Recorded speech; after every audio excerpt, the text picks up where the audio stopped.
Media మిత్రులకు కూడా నేను అడుగుతున్నా, మీ సంఘాలు ఏవైతున్నాయో సంఘాల నాయకులను కూడా అడుగుతున్నా, ఎవరో జర్నలిస్టులు లిస్ట్ ఇవ్వండి. జర్నలిస్ట్ అనే పదానికి డెఫినేషన్ ఏందో ఇవ్వండి, ఆ లిస్ట్ ఇవ్వండి. ఆ లిస్టులో ఉన్నోళ్ళు ఇట్లా తప్పు చేస్తే ఏం శిక్షిస్తారో మీరు నిర్ణయించండి. ఆ లిస్టులో లేనోడు జర్నలిస్ట్ కాడు, జర్నలిస్ట్ కానోడిని క్రిమినల్ కిందనే చూస్తాము.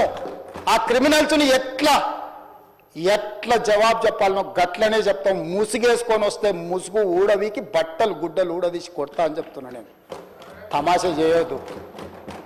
నేను కూడా మనిషిని, నాకు చీమునెత్తురుంది.